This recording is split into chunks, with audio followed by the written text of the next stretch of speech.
How goes it all? Welcome back to Pattersonell Properties. Hopefully you guys are having a good day. I have a distinguished guest here, a great, intelligent man, especially when it comes to real estate. I learned a lot from him when we got together a couple months back, and we definitely need to move forward, especially we both have the same interest in the same state. When it comes to real estate, he's done me the honor of actually coming on my program. So, Bob, introduce yourself, sir. What's going on, people, man? My name is Bobby Soul. I go by B Soul. Yeah, man, local guy here in Woodbridge, Virginia. Born and raised right outside of Philadelphia, up in Allentown, Pennsylvania. But yeah, I'm a Virginian now, from what I'm being told. So gotta start staking that claim, you know. You've been here too long now. Yeah, apparently so. Apparently so. I got roots now. You know what I mean? There's nothing wrong with that. It's like you said, it was meant to be, and your life transpired and became even better and whatnot for you and your family and all that good stuff. And you got a great radio show that I listen to definitely on a weekly. Great programs going on. So, but first question is, let everyone know, one, how long you've been in business, and then two, what made you want to become a real estate investor? Well, so as far as my real estate endeavors, I really got into real estate personally about 2015, I want to say it was 2014, 2015 is when I acquired my first property. And that was really more, just getting something under my belt to say that I own something. Gotcha. And then that kind of flourished. So a little bit of backstory is my wife's family is all in real estate. She dabbled in real estate, property management, and all of that back home. So when we moved down to Virginia, that was the first thing that she kind of fell back to, was property management. And her going through property management, and at the time I started my first business, which was a home restoration company. So with her having a background in property management and me having a background in construction, we kind of just thought that was the right way to go, was stay within real estate. So we acquired our first property in 2015, and then just kind of started rocking and rolling from there. It wasn't until about the end of 2018, I want to say it was, when I lost my 9-to-5. I got laid off from my 9-to-5, and at that point it was, I'm not working for somebody else anymore. And I knew real estate was a way to go. I just wanted to see what the next step was, and that's when I got into the commercial side of things. And that's really where the money's at, is getting into these commercial real estate properties, and to the point where we're doing apartment complexes and old folk homes, senior homes, things like that. Right. Halfway houses, etc. Student living, things like that. That's where the big money's at. So, and that's kind of where I'm at now. I mean, that's what I do outside of, as you see behind me, the radio station and the recording studio. My main hat's real estate, music, and sports, because I coach as well. So. Oh yeah, congratulations on the new job, man. I heard about it. Man. Yeah, thanks, man. It's crazy, man. I coached football all the time, and right. With my daughters growing up, my oldest is a boy, and once he kind of grew out of football, my daughters were getting older and they got into softball. So I kind of made a switch from football to softball, and I coached softball for 10 years. And oh wow, just on the graces, man, I got offered a position on the football staff. So I was coaching our local high school here, Woodbridge High School, Go Vikings. I was coaching their softball program, which unfortunately got shut down this year due to COVID. But that opportunity led me to the next opportunity, which was getting a call from the head football coach, who was looking for a staffer, because that's when I first applied. That's where I was applying for, was football to begin with. So, but yeah, then I got offered the position there. Now I'm the official quarterbacks coach for the Woodbridge Vikings. So look at you. Yeah, like you said, it kind of all worked out for you, right? It did, man. I mean, the only thing I could ask for would be more hours in the day, but other than that, yeah, man, I mean, it's definitely worked out for me. All the things that I've been passionate about throughout my whole life are really coming to fruition, whether it be music, the sports, and now, dealing with properties and dealing with money, and having that fallback to know that, trying to build this generational wealth right now. So it kind of leads back into the next question. What is the importance to you when it comes to generational wealth and having some sort of a business or a side hustle, however people want to phrase it? You know what? I mean, it's just gonna sound as cliche as it could possibly be, but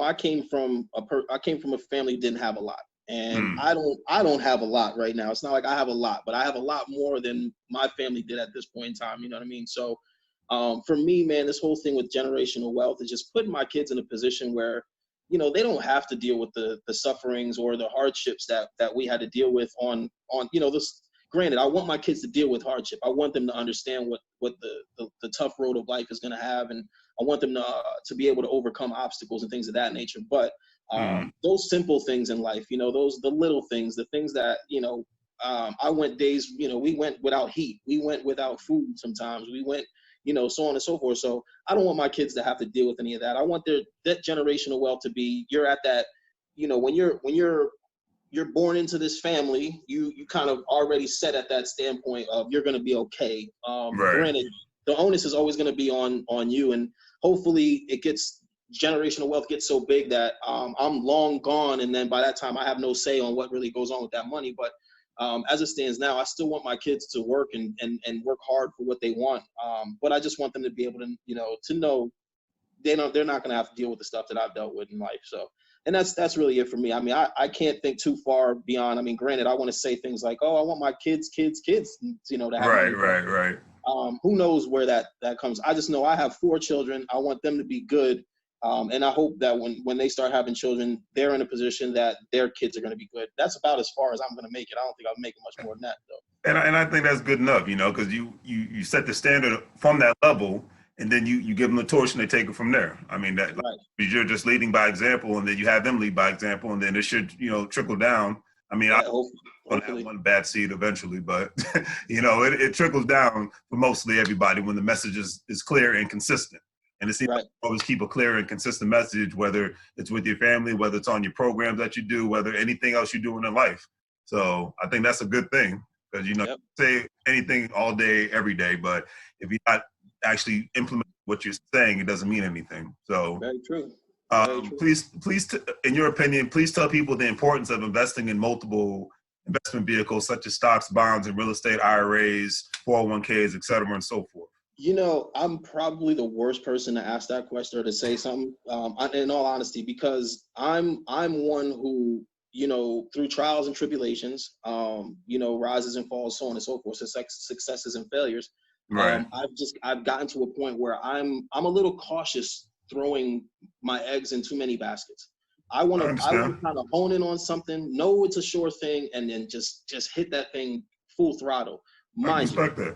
With that being said, it's not like I dabble in one only thing. So I guess the best I can do to answer that question is say something in the aspect of, you know, when you do need to make sure you're not one track minded. You've got to have a way to, you know, hey, if this ain't working right now, I've got this working over here. And it's really more of the game of threes. You know, you should have 3 things going for you at least, because at one point, 2 of those things are going to be working for you at the same time. Sometimes only one is going to work. So if you have 3, one of them's you're going to have something going on all the time. So, you know, there's people out there that are going to tell you, hey man, you know, put a little bit into everything you possibly can. Right. That might work for you. It doesn't work for me. I understand. But like I said, I mean, I'm not going to just take all my eggs and put them in one basket. So hold on, I think you muted yourself. The answer to the question really comes in is just saying, you know, don't put your eggs in one basket, so that way when something happens in that specific situation, you've got to fall back. And if that fallback doesn't work, you've got something else to fall back on. Right. It's adage that, you know, us as coaches, as sport coaches, athletic coaches say, sports can take you as far as you want them to go, okay? But if you break a leg and can't play that game anymore, and you don't have to fall back on, you know, you're stuck. So education comes first, and then your athletics come second. So, you know, you're absolutely. And it's the same mindset with anything you do. If you're gonna go out and venture into a business, by all means do it. Put your full throttle into it, but make sure that you know, hey, when business is bad, you've got this falling back on, or if that doesn't work, you know, you can always resort back to this. So just have a fail safe. That's really what it boils down to. I couldn't agree with you more. And once again, it kind of leads into the next question, because with this whole situation that we have with COVID-19, we see a lot of people that don't have the backup plans and whatnot, how they are being affected in so many different ways and whatnot. So how do you, in your personal opinion, how do you think this is going to affect today's real estate market and when this is over with, tomorrow's real estate market? You know, one of the reasons why I really stuck my foot into real estate was in my time of education, when I was really learning and studying the game. Somebody said something to me that just smacked me in the face, and it was why he got into real estate, which was this: there are three things you need, three essential things you need to survive in life. Okay, that's food, that's water, and that's shelter. And the reason why I got into real estate is the same reason he did. No matter what happens, real estate's always going to be there. People are Yes, always sir. going to need a place to live. You can dabble in almost any pharmaceuticals, you know, stock markets, precious metals, but eventually that stuff is going, something's eventually going to happen. And Right. when you really look at things from a standpoint of successes and failures, there really hasn't been too many major failures when it comes to the real estate market. Correct. Especially if you're putting your eggs in the right basket and you're doing the right things, like staying, you know, over a certain amount of properties in your portfolio if you're in a residential market, or having a certain amount of doors in a unit if you're in a commercial game. So that way, when these crashes do happen, you're still able to stay above float. And that goes Exactly. into the previous question that, you know, if you're dabbling in real estate and you have a market crash, hey, you got something to fall back on. So, you know, and I Exactly. mean, that's the effect it's going to have. It's going to have some sort of change. And I think it'd be more so the way we go about really seeing the properties, Right. analyzing the properties as far as physical analyzations.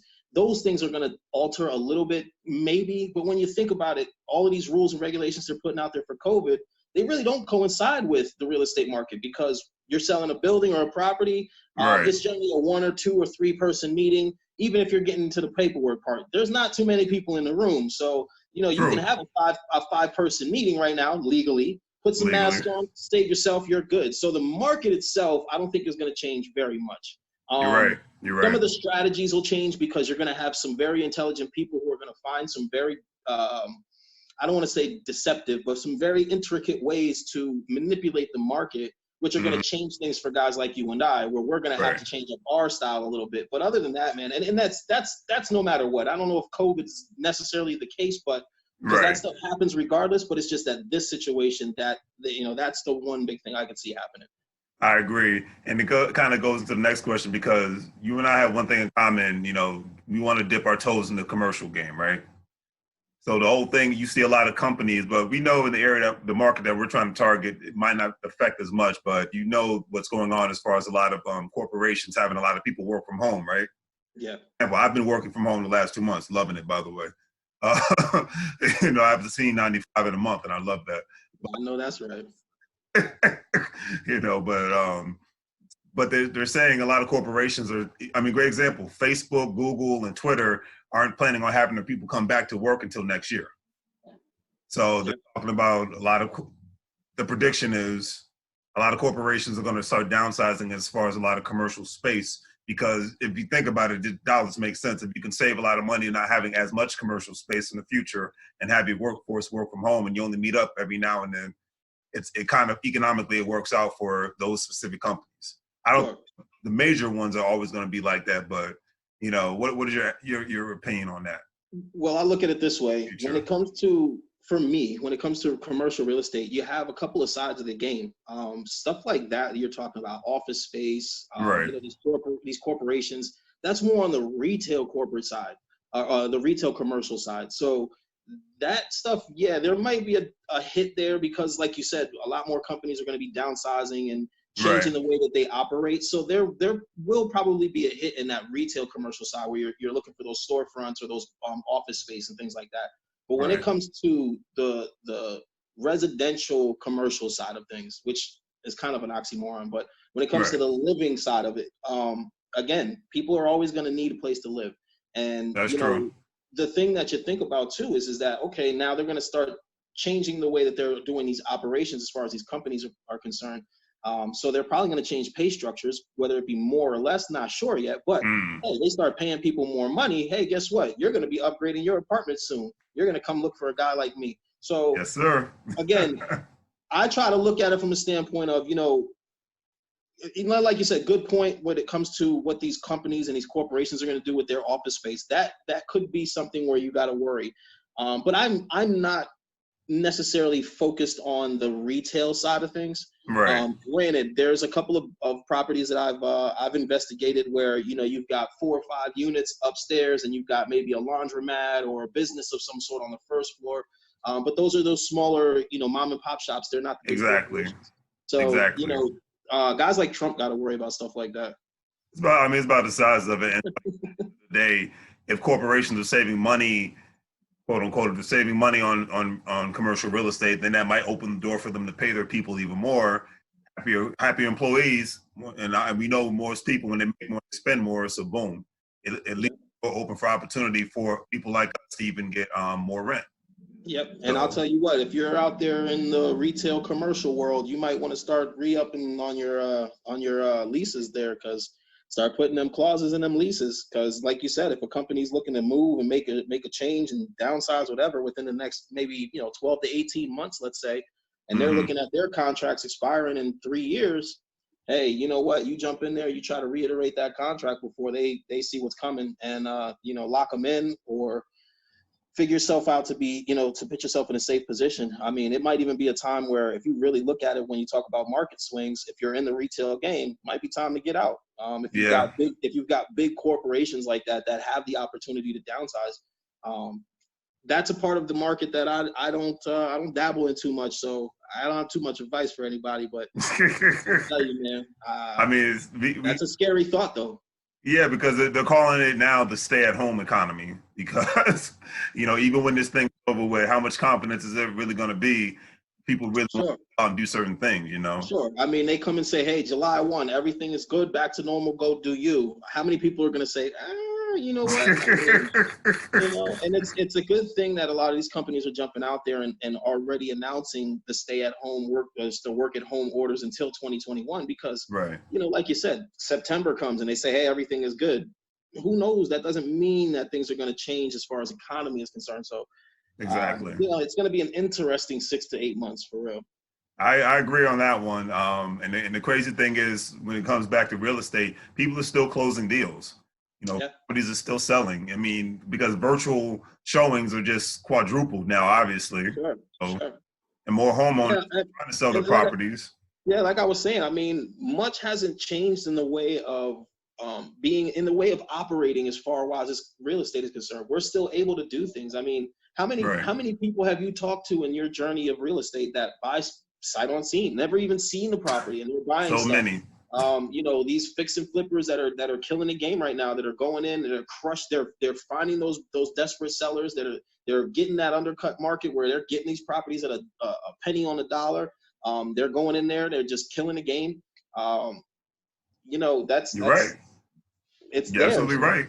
I mean, I'm excited about it. I mean, because for me, it's just like I said, I can't wait to get to where I need to go. And the plan is within probably the next month or so, when everything opens up, and I need to get to that specific area in mind that you and I talked about, for the first time, so I can see that, because you already know where I'm at.